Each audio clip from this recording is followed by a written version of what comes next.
जय हिंद मेरे प्यारे साथियों, मैं स्वागत करता हूँ आपका जगदीश क्लासेज में। इस चैनल के माध्यम से हम आपको समस्त विषयों की तैयारी करवा रहे हैं और सभी कम्पिटिटिव एग्जाम्स के बारे में आपको जो भी जिस तरह के क्वेश्चन आते हैं वो सारे क्वेश्चन मैं कोशिश करूँगा कि मैं आपको इस चैनल के माध्यम से सॉल्व करवाऊँ और उसके पूरा डिस्क्रिप्शन आपको मैं पूरा दूँ।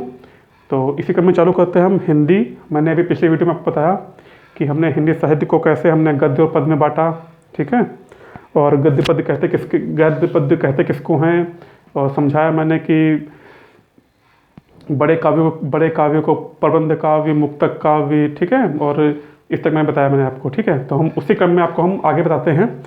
हिंदी साहित्य भाग 2 आज हम पढ़ेंगे, ठीक है। अगर हमको हिंदी साहित्य के बारे में जानकारी चाहिए तो उसके लिए हमको जो सबसे अच्छी किताबें हैं, ठीक है, कि जो एक स्तरीय किताबें हैं, स्तरीय मतलब उस लेवल की जो किताबें हैं, अगर आप उन किताबों को पढ़ेंगे तो आपको एक अलग तरह का आपको ज्ञान प्राप्त होगा, ठीक है, पर्टिकुलर हिंदी विषय के बारे में, ठीक है। तो उसी में अगर देखा जाए तो जो है जो कई किताबें लिखी गई हमारी, ठीक है, तो उसी में सबसे जो पहले किताब लिखी गई वो हमें लिखी गई 1839 में, ठीक है। किताब का नाम था हमारी इस्तवार दा ला लित रत वुर एंदुई हिंदुस्तानी। इस नाम को आप 4-5 बार पढ़ेंगे आपको याद हो जाएगा, ठीक है। कई बार पूछा गया कि मतलब एग्जामों में पूछा गया है कि फ्रेंच भाषा, जी हाँ, ये किताब फ्रेंच भाषा में लिखी गई थी और इसको लिखा किसने था, हमारे गारसा दा तासी, ठीक है। ये जो लैंग्वेज लिखी हुई है कि इस्तवार दा ला लित रतवुर एंदुई हिंदुस्तानी, जी हाँ, इस्तवार दा ला लित रतवुर एंदुई हिंदुस्तानी, इस पुस्तक को 1829 में लिखा गया गारसा दी तासी ने, और ये पुस्तक लिखी गई हमारी फ्रेंच भाषा में, ठीक है। फिर उसके बाद में एक दूसरी पुस्तक आई शिव सिंह सरोज के नाम से, जी हाँ, जिसे इन्होंने अपने नाम से ही किताब लिखी, शिव सिंह सरोज, ठीक है। इस किताब को लिखा गया 1883 में, ठीक है, और ये हमारी राष्ट्रीय भाषा हिंदी में लिखी गई थी, ठीक है। तो पहली भाषा कौन सी हो गई हमारी, इस्तवार दाला लित रतवुर एंदुई हिंदुस्तानी, और दूसरी भाषा कौन सी हो गई, शिव सिंह सरोज, जो कि हमारी 1883 में लिखी गई, ठीक है। फिर हमारी तीसरी पुस्तक लिखी गई the modern vernacular literature of an Hindustani, ठीक है, the modern vernacular literature of Hindustani, ठीक है। ये किताब हमारी लिखी गई 1888 में, जी हाँ, ये किताब लिखी गई 1888 में, ये लिखी गई हमारी अंग्रेजी भाषा में, ठीक है। और इसको किसने लिखा, जॉर्ज ग्रियर्सन ने। इस किताब को किसने लिखा, जॉर्ज ग्रियर्सन ने, ठीक है। और जैसा कि हमने 3 किताबों का नाम पढ़ लिए, और जो चौथी किताब थी हमारी वो थी हिंदी साहित्य का इतिहास। बहुत अच्छी किताब है, आपको हिंदी भाषा का विकास कैसा हुआ, किस प्रकार हुआ, किस खंडों में हुआ, किस प्रक्रम से हुआ, ये सब जितनी अच्छी जानकारी आपको इस किताब में मिल सकती है, शायद ही कोई किताब हो जो इससे अच्छी जानकारी आपको दे हिंदी साहित्य के बारे में। ये किताब लिखी गई हमारी 1929 में, ये भी हमारी राष्ट्रीय भाषा हिंदी भाषा में लिखी गई, और इसको लिखा किसने, आचार्य रामचंद्र शुक्ल ने, ठीक है। इसमें से मोस्टली 2 ही इंपॉर्टेंट है, कि ये इस्तवार दाला लितरेरु एंदुई हिंदुस्तानी, क्योंकि ये पहली भाषा है, इसलिए कॉम्पिटिटिव एग्जाम में पूछा गया है कि फ्रेंच भाषा में कौन सी किताब लिखी गई, ठीक है। तो इसका उत्तर होगा इस्तवार दाला लितरेरु एंदुई हिंदुस्तानी। या क्वेश्चन पूछता है कि पहली हिंदी साहित्य से संबंधित पहली पुस्तक कब लिखी गई, तो उत्तर होगा 1839। या ये भी पूछ सकता है कि इस्तवार दाला लित रतवुर एंदुई हिंदुस्तानी के लेखक कौन है, ठीक है, तो कौन है, गारसा दी तासी। और दूसरा क्वेश्चन मोस्टली ये पूछा जाता है कि हिंदी साहित्य का इतिहास पुस्तक किसने लिखी, ठीक है। तो इसका उत्तर हमारा होगा आचार्य रामचंद्र शुक्ल ने। किसने, आचार्य रामचंद्र शुक्ल ने। और कब लिखी, 1929 में, ठीक है। तो हिंदी साहित्य की हमारी 4 किताबें थी, कौन कौन सी थी, इस्तवार दाला लित रतवुर एंदुई हिंदुस्तानी। इस नाम को आप ज्यादा नहीं, 10 बार लिख लेंगे तो आपको अपने आप याद हो जाएगी, ठीक है। 10 बार लिख लीजिए और मोस्टली ज्यादा ना करिए, कुछ 1 हफ्ता बस रिपीट करते रहिए, अपने आप ये इस किताब का नाम आपको याद हो जाएगा, ठीक है। कौन सी, इस्तवार दाला लित रतवुर एंदुई हिंदुस्तानी, कब लिखी गई, 1839 में। दूसरी शिव सिंह सरोज, ये कब लिखी गई, 1883 में। किसने लिखी, शिव सिंह सरोज जी ने। और तीसरी पुस्तक कौन सी लिखी गई हमारी? The modern vernacular literature of Hindustan. ये किताब कब लिखी गई हमारी? 1888 में। और ये किताब लिखी गई हमारी अंग्रेजी भाषा में, और इसके राइटर कौन थे? George Grierson. ठीक है। तो चौथी पुस्तक कब लिखी गई हमारी? हिंदी साहित्य का इतिहास। ये पुस्तक हमें कब लिखी गई? 1929 में। यह भी हमारी राष्ट्रीय भाषा हिंदी भाषा में थी, और इसके रचयिता कौन थे, लेखक कौन थे? आचार्य रामचंद्र शुक्ल जी। ठीक है। तो ये हो गई हमारी हिंदी साहित्य को जानने के लिए जिन पुस्तकों की आवश्यकता होती है, ये वो हमारी पुस्तकें हैं। आशा है आपको सभी नाम याद हो गए होंगे। आप चाहे इसका स्क्रीनशॉट ले सकते हैं, मैं आपको आगे जानकारी देता हूँ।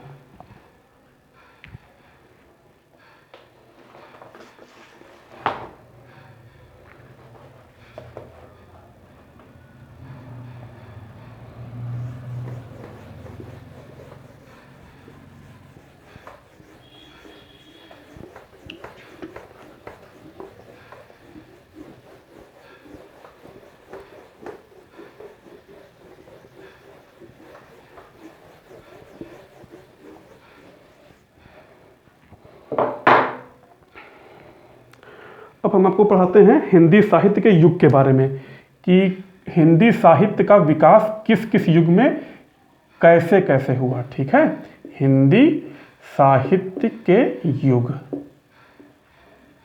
हिंदी साहित्य के युग। ठीक है, के युग। ठीक है। हिंदी साहित्य को प्रमुख रूप से 4 युगों में बांटा गया है। कितने युगों में? 4 युगों में। ठीक है। तो मैं उनके नाम लिखे दे रहा हूं आपको मैं। ठीक है।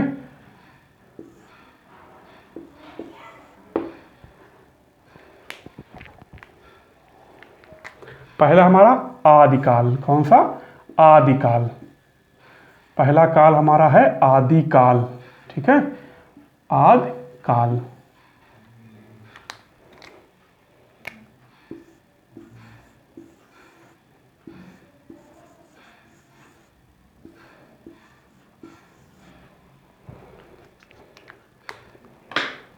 दूसरा है हमारा भक्ति काल। कौन सा? भक्ति काल। ठीक है। भक्ति काल। ठीक है। तीसरा हमारा है रीतिकाल। कौन सा? रीतिकाल।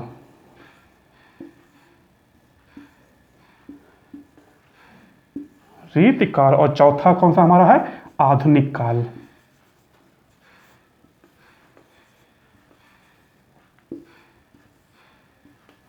एक बार जरा मैं कैमरे में अपने चेक कर ले रहा हूं कि यहां तक आपको दिख रहा है कि नहीं। जी हाँ, देखा मैंने कि आपको दिख रहा है। ठीक है। अब मैं आपको बता दे रहा हूँ इसकी तिथि के बारे में। ये आदिकाल हमारा चला, कहाँ गया?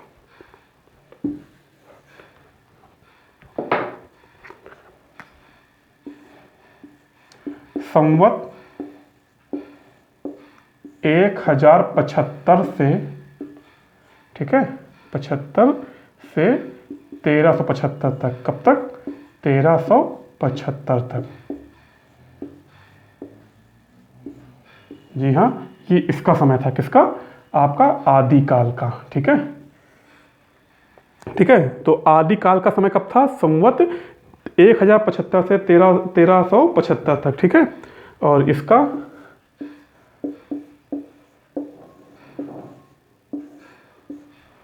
संवत 1375 से 1700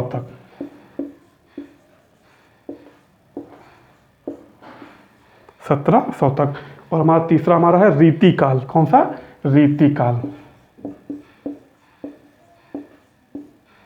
संवत 1700 से 1900 तक। 1700 से 1900 तक। ठीक है। और हमारा जो आधुनिक काल है ये हमारा होगा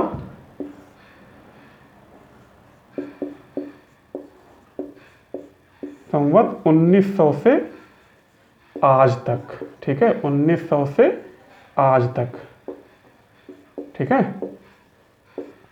तो ये हमारे हो गए हिंदी साहित्य के युग। ठीक है।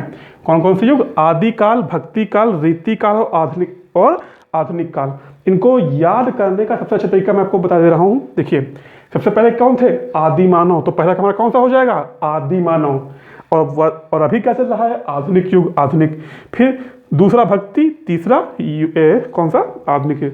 इसको आप जो है 5-6 बार से याद कर सकते हैं, चाहो तो आप ABVK, ABVA, ठीक है।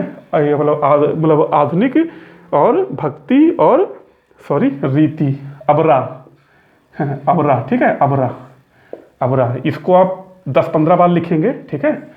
10-15 बार लिखेंगे तो आपको जरूर याद हो जाएगा। ज़्यादा नहीं, 1-2 हफ्ते लगातार जो है आप इसको एक बार केवल देख ही ले, याद ना भी करें लेकिन तब भी आपको याद हो जाएगा, ठीक है। तो हिंदी साहित्य के युग कौन कौन से हैं?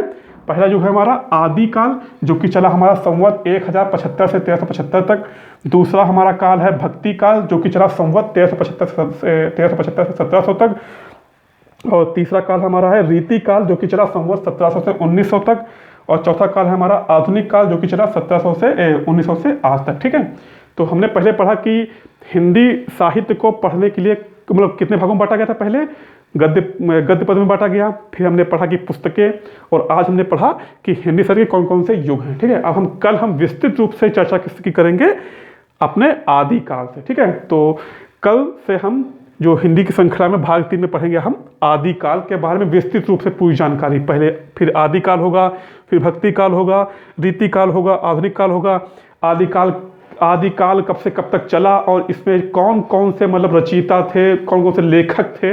लेखक बहुत बार क्वेश्चन में पूछे गए हैं, मोस्टली रिपीटेड क्वेश्चन होते हैं लेखकों के, ठीक है। तो लेखकों को नाम आपको याद होने चाहिए, बहुत जरूरी होता है इनको याद करना। और बिना रिवीजन के समझ लीजिए सब बेकार है, दोहराना समझ लीजिए। हफ्ते में एक बार कम से कम रिपीट ही करिए, हफ्ते में एक बार रिपीट करिए, और कम से कम 3 दिन में एक बार तो जरूर लिखिए, रफली लिखिए, आप जल्दी जल्दी में लिखिए। कोई जरूरी नहीं कि पूरा लिखिए, आप खाली आदिकाल का टाइम लिख लीजिए, भक्ति बस A लिख के जो है संवत 1075, B लिख के 1375 से रीति काल 1700 लिख के इतना कर लीजिए आप, ठीक है। तो आशा है आपको हमारा ये वीडियो अच्छा लगा होगा, ठीक है। अगर आपको पसंद आया हो तो इसको लाइक शेयर सब्सक्राइब करिएगा, ठीक है। और चैनल को सब्सक्राइब करिएगा, मेरा मनोबल बढ़ेगा और मैं इस तरह के और वीडियो लाने का आपसे प्रयास करूंगा, ठीक है। तब तक के लिए जय हिंद साथियों।